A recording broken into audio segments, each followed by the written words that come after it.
Agora, deixa eu embarcar. O advogado Hugo Albuquerque, ele que é editor da editora Publisher, né, ou seja, o principal executivo da editora Autonomia Literária. Autonomia Literária é uma das principais referências, né, das editoras de esquerda no Brasil. É importante dizer, hoje nós temos, né, se a mídia de esquerda ela está se desenvolvendo mais recentemente, mídia, né, claro que ele existe há muito tempo com seus influencers, né, tá aí o Chavoso, né, tá aí a Laura, tá aí tanta gente, mas como projeto estruturado de uma plataforma de mídia de esquerda, ela é mais recente. As editoras de esquerda são uma longa tradição no Brasil, né? Então, a autonomia literária integra esta tradição, como a Boitempo, por exemplo, né? São editoras da esquerda. Então, o Hugo lidera a autonomia literária e ele é o editor da edição brasileira da Jacobin, a revista Jacobina aqui no Brasil.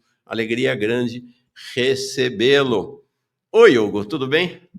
Bom dia, Mauro, tudo bem? Somos lá na Autonomia, nós em três, Cauê, Manu, e a gente vai completar 10 anos de editora, né? Este ano. Impressionante. Parabéns. Tem livro do. Inclusive, nós vamos. Tá lá dentro, tá do lado da minha cama que eu tô lendo, não tinha lido. Nós vamos fazer um curso aqui no canal Jones Manuel com a Fernanda Melchiona sobre um livro editado por vocês, né? O livro da Nancy Fraser.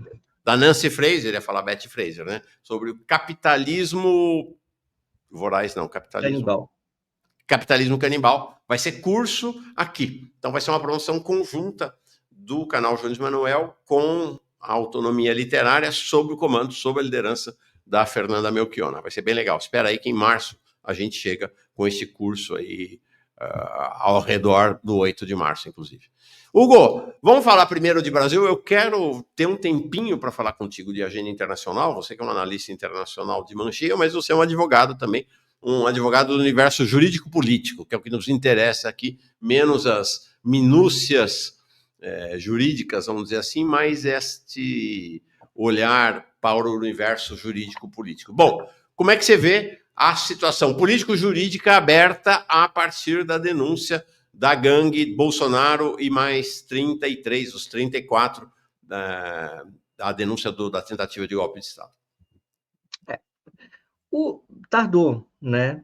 O que impressiona é que essa denúncia ela vai acontecer agora. E aí era uma grande questão, não é? Todo mundo pressionava pelo Gonê denunciar e nunca se entendeu exatamente porque essa denúncia demorou a ocorrer. Num primeiro momento, a gente tem uma denúncia em relação ao 8 de janeiro, que foi aquele grande estardalhaço, aquele furdunço lá em Brasília. Mas o Bolsonaro ele passou incólume em relação à pandemia de Covid. Isso é impressionante, porque tivemos uma CPI no Senado, houve toda aquela mortandade, todo aquele absurdo, aquele escândalo também do ponto de vista da probidade administrativa, e com a consequência da morte de centenas de milhares de brasileiros que não resta dúvida que morreram aí desnecessariamente durante a pandemia. A gente cansou de ver durante a pandemia o que foram as reuniões ali da CPI da Covid no Senado e o absurdo demonstrado. Tudo bem, enquanto estava o PGR lá, nomeado pelo Bolsonaro, que não acontecesse nada. Mas isso daí que é genocídio, que o próprio presidente da República, o próprio presidente Lula enunciou como genocídio, né? E isso caiu na boca do povo. Isso não foi para frente. Isso não foi para frente. É verdade, é bom lembrar disso, né? O Jair Não, Bolsonaro não foi julgado por conta dos crimes que cometeu durante a pandemia da Covid. Simplesmente o Supremo não analisou, porque o Aras, que tem gente que diz que o Aras é uma maravilha, porque ele evitou o golpe de Estado no país, né? O Aras simplesmente sentou em cima e impediu que o assunto chegasse ao STF, né? A própria CPI do Senado foi simplesmente engavetada. De repente, rolou tudo aquilo, houve uma decisão, que ninguém sabe bem o que foi. O Rodrigo Pacheco meio que engavetou ali, é como foi tudo um sonho, né? E o Bolsonaro pôde concorrer. quando aquilo deveria ser colocado para, inclusive, discutir um impeachment do Bolsonaro, às vésperas da candidatura dele. Muito pelo contrário, o Bolsonaro ganhou o direito de dar aquele papagaio nos precatórios, fazer um programa eleitoreiro que ele não ia sustentar no ano anterior e concorrer.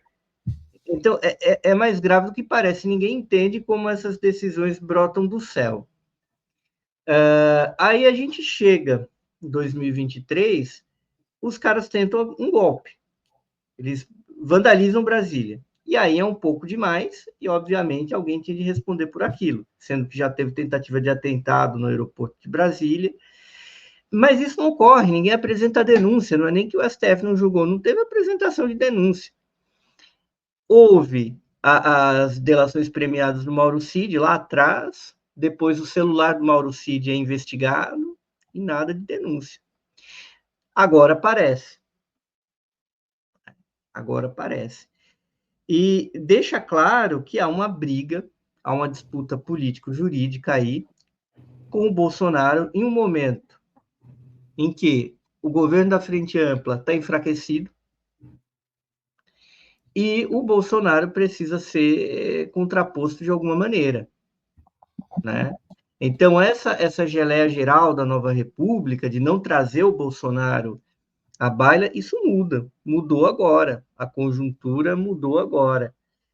E ele vai ser interpelado. Tem mais dúvida. Agora, por que isso não aconteceu antes? Essa que é a dúvida. Não é que há uma denúncia agora, porque, obviamente, tudo aquilo aconteceu. Lembremos que o Bolsonaro inventa uma viagem para o exterior para não passar faixa. Isso nunca aconteceu na história. Ele está nos Estados Unidos de uma maneira completamente clandestina, porque ele foi para uma visita de Estado aos Estados Unidos, não ia ser recebido pelas autoridades lá, e ele encerrar o mandato nessa viagem. Quer dizer, como é que ele poderia estar fazendo uma viagem oficial que atravessava uma parte do o mandato dele acabava, expirava no meio dessa visita. Então, houve tudo isso que a gente não está resgatando, e as autoridades, elas basicamente quiseram empurrar como é que fosse. O Bolsonaro foi rapidamente, claro, perdeu seus direitos políticos, mas a questão criminal, ela ficou em suspenso. Sem muita explicação, o que era um meio de imaginar ali. Bom, Bolsonaro poderia recuperar seus direitos políticos, poderia concorrer. Tinha uma espada de Damocles pendendo no pescoço aí da Frente Ampla, e mesmo o STF, que é uma estrutura que faz parte disso, ele agora volta à carga. No resto ele volta à carga, e aí nesse momento culminante de 2025, por coincidência, quando Trump está forte, quando Trump entra no poder radicalizando, e quando Bolsonaro está criando suas asinhas, né, para tentar voltar ao poder, e ele quer uma ameaça, ele quer um adversário direto do STF, e que vai, muito provavelmente, voltando, radicalizar contra o Supremo.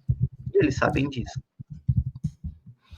Olha, é interessante isso que você nos traz, porque me coloca uma seguinte ponderação só antes, registrando que a Aline Azevedo chega aqui como nova membro. Olha, gente, toda vez que aparecer alguém aqui num superchat, ou com esse registro aqui, ela tá verdinha porque ela chegou como membro aqui.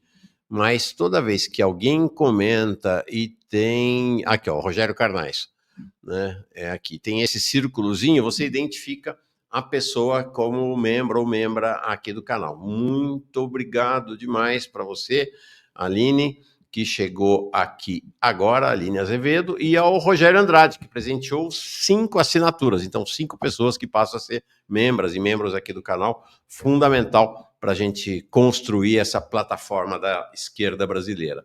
Hugo, me parece que essas questões acho que estão muito vinculadas também à dinâmica da luta de classe brasileira, né? Como em qualquer país. Então, o Bolsonaro cometeu todos os crimes que cometeu na pandemia, mas o núcleo né, da burguesia brasileira, do capital financeiro, do agronegócio, estava razoavelmente unificado ao redor dele. E aí não foi para frente, né? E o próprio Supremo, muito relutante ainda, né?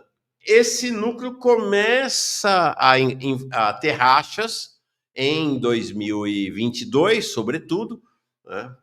Começa a ter rachas, e Lula apresenta uma candidatura para dizer: eu ofereço garantias de tranquilidade para vocês, eu vou fazer um governo que seja um governo que não toque nos interesses de vocês, ao contrário, né, que promova os interesses, que é esse governo que a gente tem hoje, Lula 3, é um governo basicamente sustentado pela Febraban, né, pelo agronegócio, pelas mineradoras, por esses grandes veios, vamos dizer assim, do que sobrou do capitalismo brasileiro. E aí esse pessoal se afasta de Bolsonaro, aí o Bolsonaro perde base e vai pro vinagre. Né? Agora me parece que a gente tem um outro desenho, né? É a extrema-direita falando, já era, rifou o Bolsonaro, né? Achei muito sintomático o Nicolas ontem dar uma entrevista já lançando o Tarcísio, ele que não tinha feito isso até agora, né? No dia seguinte da denúncia. Ou seja, tem um novo desenho, um novo cenário em que a articulação da extrema-direita vai ser buscar uma aliança com a direita para isolar Lula e o centro, a centro-esquerda. Então, é esse movimento das classes no Brasil que vai dando isso, se vai punir, se não vai, se vai ser julgado, se não vai, como o Milei na Argentina, né? O Milei cometeu uma fraude, cara, uma fraude, uma das maiores fraudes da história, né? Um negócio assim, milhões de dólares. E, pelo jeito, não vai cair, né? Aparentemente, pelo menos, não sei. As classes dominantes da Argentina estão vacilando ali, mas se elas mantiverem a aliança ao redor dele, ele não cai, né? Então, acho que essa tem uma mudança no jogo, né, na articulação das classes no país, né, em relação ao Eu Bolsonaro. acredito que sim. Eu acho que dessas frações da burguesia, o Bolsonaro ele conseguiu unanimidade, não unanimidade, um grande consenso em 2018, porque o pessoal, depois de tudo, não podia aceitar que o PT voltasse. Então, uma parte da burguesia apoiou o projeto regressivo do Bolsonaro, outra parte preferiu acreditar que não era tão regressivo e entrou lá e talvez uma banda mais liberal, mais civilizada da burguesia lavou as mãos. O governo do Bolsonaro foi muito pior do que parecia, inclusive para eles, né? E aí eles foram desembarcar. Eles desembarcaram e isso deu em 2022 também, embora eles tenham exigido um governo domesticado para substituir o Bolsonaro. O Lula retorna em parte porque queria. Há quem na burguesia quisesse que o Lula voltasse, outra parte porque entendia o óbvio, só o Lula ganharia do Bolsonaro. E o Lula não utilizou bem esse fato de só eu ganharia, que ele poderia ter mantido muito mais coisas em relação ao primeiro e segundo mandato dele, ao primeiro mandato da Dilma. Ele basicamente assentiu com uma série de restrições aí de você comparar Lula com Lula, independentemente da leitura que se tem do projeto petista, do lulismo, é óbvio que a gente tem um recuo muito grande, do que é Lula para Lula. Uhum. E a gente tem esse cenário atual. O Bolsonaro continua apoiado por um bloco da burguesia, né? Há setores da burguesia que são vacilantes, né? Se tem uma banda ali que apoia ainda o Bolsonaro, outra parte está contra. Eu diria que hoje, o que dá a impressão é que uma parte essa denúncia aparece de uma parte da burguesia que quer criar uma candidatura viável para 2026, quer tirar o Bolsonaro do jogo porque ele atrapalha, e só ele, seus direitos políticos, não é o suficiente. E tem uma outra parte que só quer tirá-lo porque a Frente Ampla satisfaz. Né? Tem um arranjo aí que a Frente Ampla satisfaz, é óbvio que tem. E é uma banda que também faz sua disputa interna na Frente Ampla, por exemplo, defendendo a equipe econômica. Né? Eles estão aí, defendendo a equipe econômica contra tudo e contra todos, inclusive nas disputas internas do governo. Por exemplo, a Globo é muito clara nesse sentido. Ela toma posição da equipe econômica contra qualquer ministro, numa disputa que nem sempre é a esquerda contra a equipe econômica, mas uma disputa de um certo desenvolvimentismo ali contra a equipe econômica. Tem essa disputa. A gente viu nesses últimos dias e como isso acelerou, inclusive, e como isso apareceu na mídia. Né? Mas, de repente, vem justo nesse momento em que a popularidade do governo cai, em que essas disputas internas estão claras e que o bloco de poder que sustentou a Frente Ampla está friccionando, está atritando, a gente vê a denúncia contra o Bolsonaro finalmente acontecer depois de tanta demora. E aí tem esses grupos. O Nicolas lançando ali, ele está vocalizando uma parte da voz da extrema-direita que, olha, fila rodou. A gente tem que ter alguma coisa mais viável. E a turma que quer que a Frente Ampla fique. Então, houve um movimento de placa tectônica. E houve um outro movimento de placa tectônica que incomodou a burguesia brasileira, que foi a tarifa do Bolsonaro contra o aço. Se incomodou, certo? Se incomodou, todos eles, a ponto deles, não dá para o Bolsonaro voltar mais radical aqui, desarranjando as coisas, porque é isso que vai acontecer. Se o Bolsonaro retorna, a imagem em perfeição lá do Trump, ele vai tentar fazer um estardalhaço. O Bolsonaro que ele vai provavelmente tentar ir para a revanche contra essas figuras do STF que enfrentaram ele.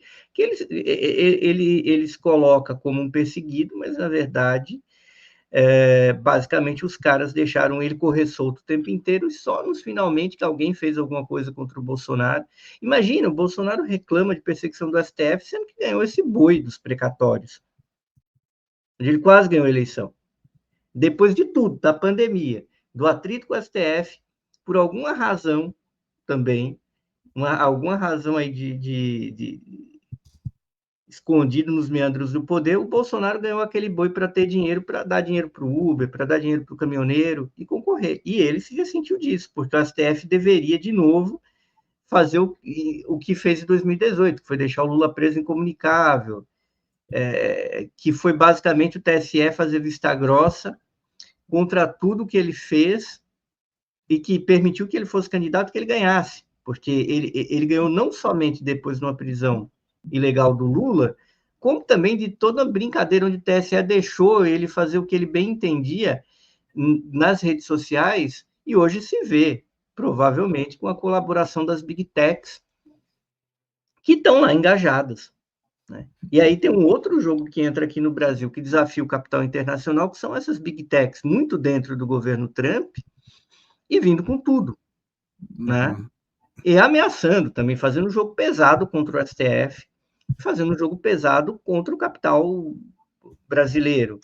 Então, há todo um alarme da volta do Bolsonaro que não tem a ver com o que a gente teria de alarme contra uma volta do Bolsonaro. Não é o nosso debate.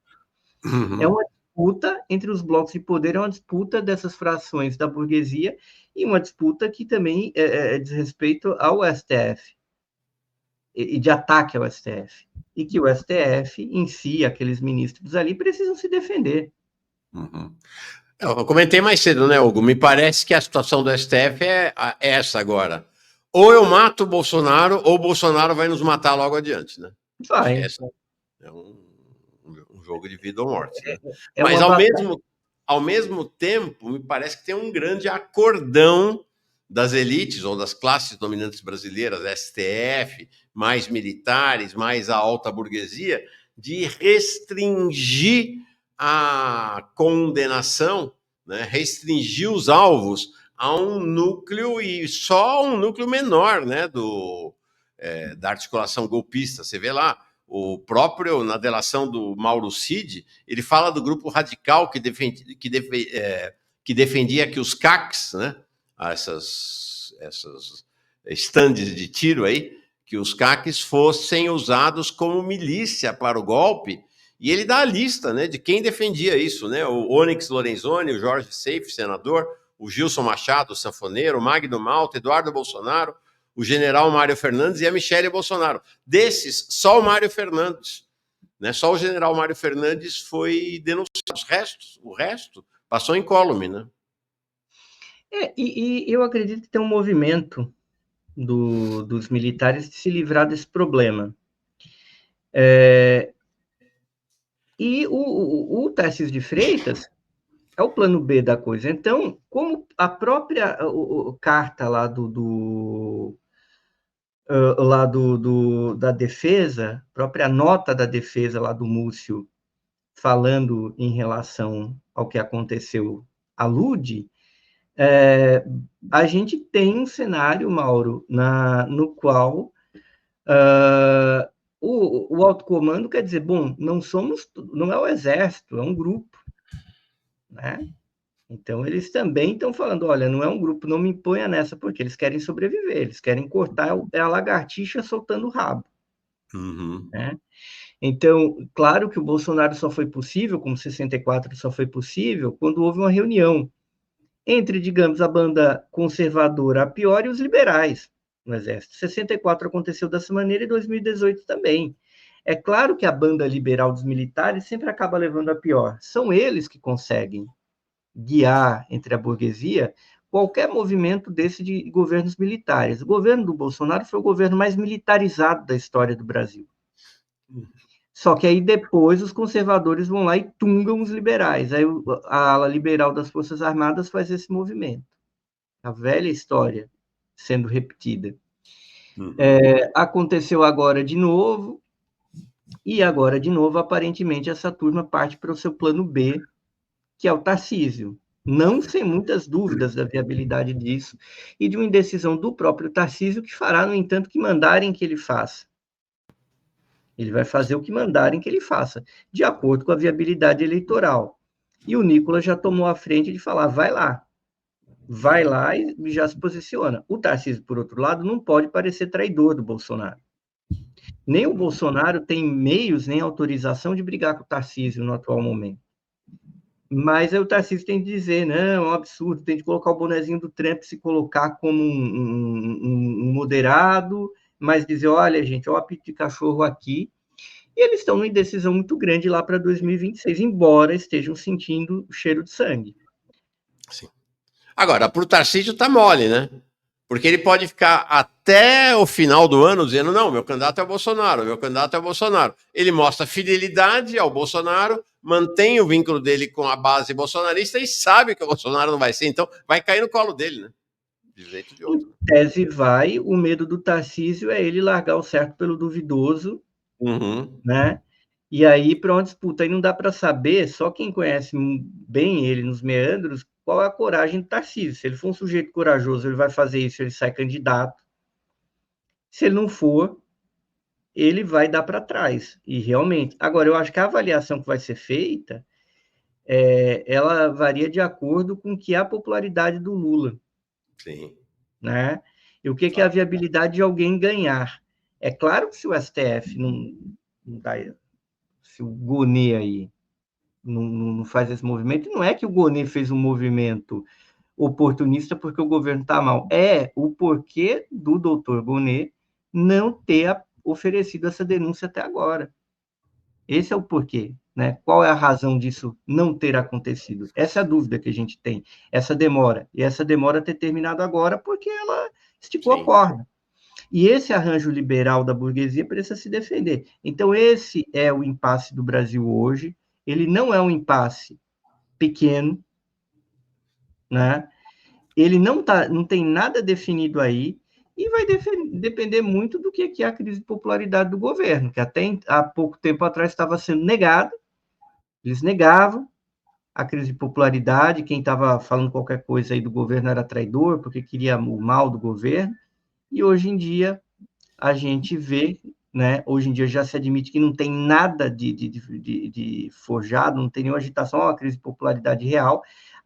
Os problemas do governo atingiram a sua base histórica, uma base que não largava a mão do Lula nem com prisão, nem com impeachment de Dilma, e que agora está aí protestando, está aí manifestando a sua opinião nas pesquisas, mas essa direita ela ainda não está bem viabilizada. De novo, eu diria, atentaria para o seguinte, a política tarifária do Trump, acertando aqui o Brasil, é algo que deu uma irritada contra o bolsonarismo em setores muristas da burguesia nacional. Perfeito. Deixa eu te indagar, Hugo, aproveitar a tua presença. Antes de registrar, o Clydes diz assim, sou contra a prisão, é crueldade. Melhor seguir a linha Robespierre. Guilhotina neles, né? Guilhotina neles. Alguém aqui perguntou, não, mas qual é a linha Robespierre. O blindado perguntou: o que é essa linha Robespierre? Taca a guilhotina neles. Taca a guilhotina neles. Eu queria uma palavra sua, Hugo, antes de você sair, sobre a questão internacional. Você acompanha tão atentamente quanto, até como editor da Jacobina Brasil, seu olhar para o mundo é tão arguto quanto olhar para o Brasil. Que é essa questão do Trump, né? Ontem o Trump... Opa, não é isso aqui. Isso aqui é um outro assunto que a gente vai tratar daqui a pouquinho. Ontem o Trump foi no pescoço do Zelensky, né? Foi no pescoço do Zelensky, soltou essa nota aí, né? A partir dessa coisa, né? Da negociação direta entre Estados Unidos e Rússia, Trump e Putin, Mark Rubio e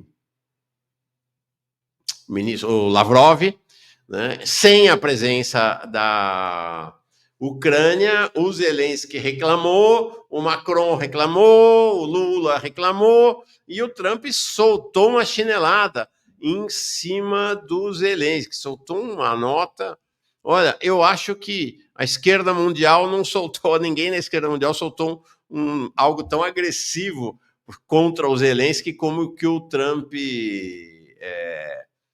soltou ontem, né? Ele chama o Zelensky de um comediante de sucesso modesto, e aí vai no pescoço, efetivamente, separei esse trechinho, um ditador sem eleições, Zelensky precisa agir rápido ou não terá mais um país. Enquanto isso, estamos negociando com sucesso o fim da guerra com a Rússia, algo que todos admitem que apenas Trump e o governo Trump podem fazer. Biden nunca tentou, a Europa falhou em trazer a paz e Zelensky provavelmente quer manter o trem da alegria funcionando. Ele acusa o Zelensky, o que é verdade, né, de um governo profundamente corrupto.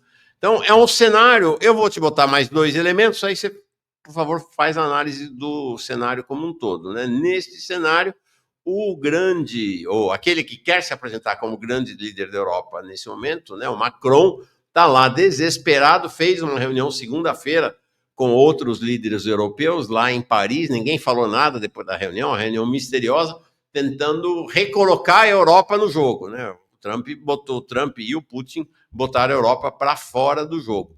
E aí ele faz um movimento em direção ao Brasil, incrível, né? Acabo de conversar com o presidente Lula. Compartilhamos a convicção de que a paz na Ucrânia só será possível por meio de negociações que reúnam Rússia e Ucrânia à mesma mesa. A paz é possível e a comunidade internacional deve se mobilizar. Nós também trabalharemos juntos para que a COP de Belém seja um sucesso, blá, blá, blá. E aí o Lula ele bate o bumbo lá e o Lula responde com um tamborim aqui. Né? Ontem disse que não tem paz sem os dois lados da mesa. E aí tem uma questão que eu queria que você analisasse a parte, que é essa coisa, né? A aliança principal do Lula era com o Biden caiu fora, agora a aliança principal dele é com um líder completamente decadente, que é o Macron, e se afastando cada vez mais do BRICS, da Rússia e China. Bom, primeiro, Trump, Zelensky, OTAN, como é que se analisa? E depois o Brasil inserido nesse contexto, ou Lula inserido nesse contexto. Eu costumo falar que, bom, eu já previa isso, cansei de falar que o Trump teria uma atitude nessa direção, e ela é muito lógica, porque essa guerra é um problema econômico para os Estados Unidos, não é uma guerra boa. Ela foi feita com essa intenção de gerar grana ali, favorecer os setores da economia americana, não favoreceu a economia americana como um todo, gerou inflação, gerou juro alto.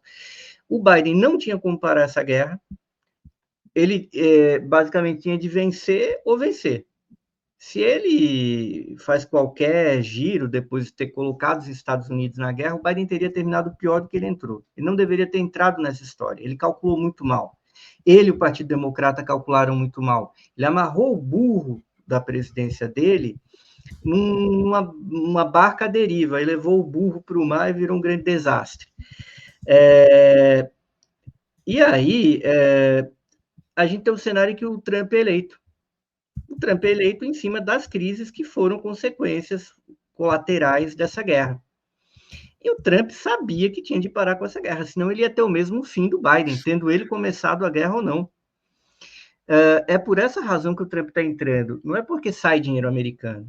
É porque, veja bem, essa guerra ela é um fator que é tipo um edema, é tipo uma luxação. Ela mantém o petróleo e o gás caros. E os Estados Unidos, para segurarem o preço do gás e do petróleo em dólar, ele tem segurado da seguinte maneira: primeiro, relativizar as sanções. Depois, a tecnocracia financeira americana coloca o juro alto lá dentro. Isso gerou endividamento familiar. O Trump ele precisa baixar esse fator que pressiona o preço para criar as condições de pressionar o Banco Central americano a derrubar a taxa de juros. Ele precisa disso para governar. E o Zelensky, além de tudo, é um problema pessoal para ele, Donald Trump, porque todo mundo já esqueceu que o Zelensky tentou derrubar o Trump no final do último mandato dele. Quando o Trump pressionou para o Zelensky entregar o filho do Biden, que fazia lobby lá na Ucrânia. E aparentemente o governo ucraniano entregou isso para os Estados Unidos. E aí que houve aquele processo de impeachment contra o Trump, no qual ele foi derrotado, né? No qual o Trump ele perde na Câmara, mas depois o Senado consegue impedir que ele fosse impedido. Ele quase cai. E isso já é um detalhe esquecido. Então, o Trump ele tem um ódio particular desse arranjo político do Zelensky. Do outro lado tem a Europa, e digamos, os grupos que comandam a Europa, na centro-direita e na centro-esquerda, que são todos alinhados ao Partido Democrata. Esse pessoal perdeu muito dinheiro com a guerra, viu seus países entrarem em dificuldade, mas para eles, politicamente, a guerra sempre foi útil, e eles não largaram a mão da guerra. Eles não estão largando a mão da guerra. E eles estão fazendo política contra o Trump, porque é uma política a favor do Partido Democrata, numa disputa que, na verdade, rola dentro dos Estados Unidos. Eles não estão preocupados com guerra ou o que vai acontecer. Eles não estão nem um pouco preocupados. E nessa brincadeira, o Macron, que é uma das lideranças desse arranjo europeu, ele vai lá fustigar o Brasil, e aí o Lula vai falar alguma coisa que eu não considero bom, não considero útil o Brasil falar, olha, a Europa tem de entrar. Porque a Europa não tem uma posição idônea nesse conflito. As lideranças políticas europeias, elas tomaram uma decisão contra o interesse europeu, objetivamente. Né? Olha a situação econômica da Europa e olha quem está pagando a conta na Europa, com gás caro, com tudo caro. É a classe trabalhadora europeia. E a elite europeia não está nem aí. Certo? Nem está nem aí se esse conflito vai virar uma coisa pior. Eles são tão maníacos que eles preferiam que a Câmara ganhasse, e essa guerra podia escalar para a Terceira Guerra Mundial. Eles não estão nem aí, porque eles ficam entre o não me importo e o não vai acontecer. Essa postura desses burocratas europeus que estão fazendo horrores há muito tempo, que tem toda essa imagem de civilidade, mas fazem horrores ali na África. O próprio Macron, que é adulado por uma parte da esquerda brasileira, mas é uma figura deletéria, que manteve a exploração colonial na África, está tomando pancada agora, felizmente, né? Com o pessoal tacando as tropas francesas para fora. E é esse cara que está falando em nome da democracia, dos direitos humanos, sendo que ele é um grandíssimo de um cara de pau. Paris é a cidade de luz porque ela é abastecida com urânio roubado do Niger. Essa que é a verdade. Então, a gente tem todo esse cenário da Europa nessa situação. E os Estados Unidos, que são um grande promotor da guerra, estão tratando com a Rússia. Essa que é a questão. As duas partes em conflito, que na verdade são Estados Unidos e Rússia, estão sentadas. Elas elegeram um mediador? Não. Não elegeram nenhum outro mediador.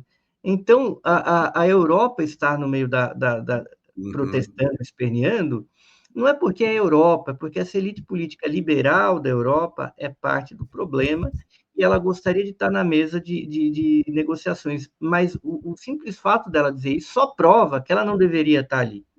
E que o Brasil não deveria endossar a presença da Europa naquela mesa de negociações.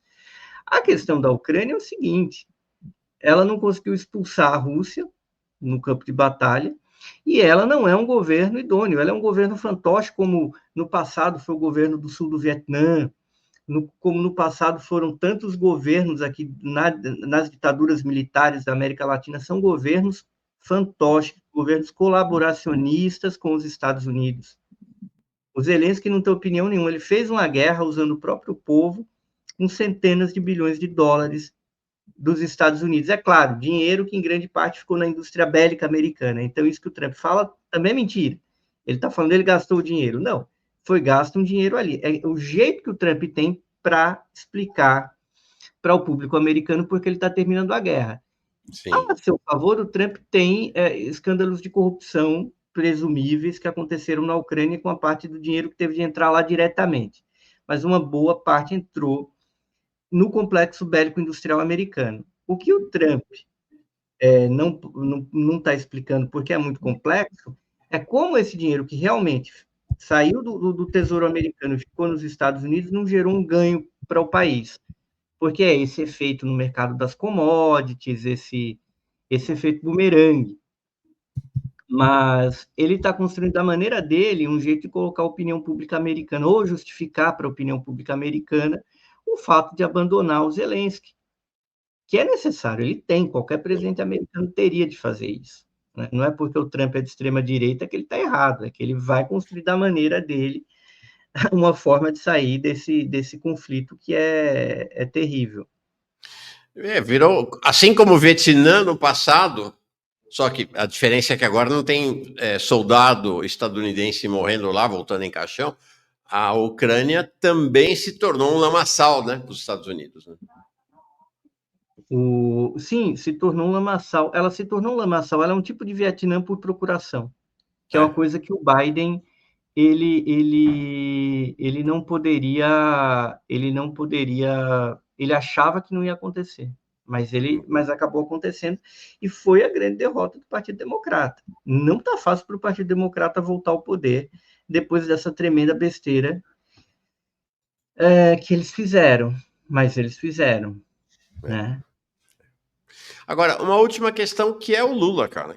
Eu não consigo entender, né? Por que é que o Lula vai mais uma vez se afastar da Rússia, se afastar dos BRICS e vai se alinhar com o Macron, né? O Lula já foi o grande advogado no Mercosul desse acordo com a União Europeia, que é um acordo danoso, né? Até economistas, governistas reconhecem que esse acordo União Europeia-Mercosul é um acordo desastroso para o Brasil e para o Mercosul. E o grande fiador desse acordo, o grande incentivador, é o presidente Lula. Né? Ele tem essa coisa de ficar andando de mão dada com o Macron lá na Amazônia, né? E agora essa história de sair em socorro do Macron. Como é que você explica essa mudança na política externa brasileira em Lula 3 a esse ponto? Eu acho que tem uma aliança maior do Brasil com a Alemanha. Com o Macron tem uma relação pessoal melhor, mas, por exemplo, o governo foi contra o Macron quando o Macron era contra o acordo Mercosul-União Europeia. Então, quando a gente poderia ter se alinhado com o Macron em algo útil, a gente não se aliou, a gente ficou contra o Macron. E quando o Macron propõe uma insensatez, a gente topa, mas é muito mais pela Alemanha do que pela França. Porque se a gente olhar, é que o Scholz é uma figura que tem o carisma de um brócolis, e nem aparece dialogando muito com Lula. Mas, na verdade, você tem uma aliança do Brasil com essa coisa mais geral do europeísmo e, particularmente, da Alemanha.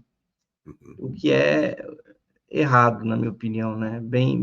Inclusive, bem duvidoso o que é essa linha alemã e mais geral da União Europeia em relação à Rússia.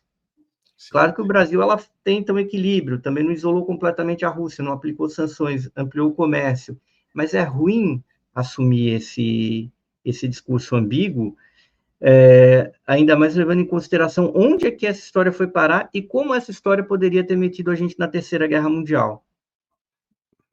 Então, por mais assim que vamos fazer uma coisa meio Getúlio antes da Segunda Guerra Mundial, eu considero duvidoso. Concordo contigo. E o Macron, ele achava que essa guerra não ia bater nele, né? O Macron, particularmente, achava que só ia desgastar a Alemanha, mas acertou ele na África Ocidental, porque os russos agiram na África Ocidental. E agora ele não tem um plano. Como Dominique Villepin, que é o melhor presidente que a França não teve, disse, e é apoiador do Macron, falou uma besteira, porque o Macron teve uma hora que enlouqueceu e falou em colocar a tropa de terra na Ucrânia. Eles não têm saída. A elite política europeia não tem saída nem para a Europa, muito menos pela situação. Sim. Para encerrar de vez, última pergunta, 30 segundos. Eleição alemã domingo. O Die Linke, a esquerda, está crescendo, inclusive, né? De maneira, parece que até surpreendente, né? Na reta final. Mauro, vai ganhar o Merz. Na democracia alemã que não tem nenhuma bem previsível, né? Agora, como vai ser o governo lá, se vai ser com a extrema-direita ou não, ninguém sabe ainda. Mas a vitória CDU-CSU, que é a direita tradicional alemã, vamos chamar assim, está assegurada, parece, pelas pesquisas, né? Sim, a grande questão é o tamanho da AfD, da extrema-direita, né? Que vai sair vitoriosa na eleição, de alguma maneira, pelo crescimento, e se ela vai sair de um tamanho suficiente para levar a direita a se aliar com ela no governo. Pois é, eu acho que isso é uma dúvida, mas o Merz ele deve ser o próximo primeiro-ministro. Vamos ver para onde a Alice Weidel vai, se ela vai roer a corda dele ou se ela vai ficar junto para, inclusive, engolir ele dentro do governo, que é uma possibilidade. Legal. Tá bom, Hugo. Super obrigado. Boa quinta-feira para você. Um abração.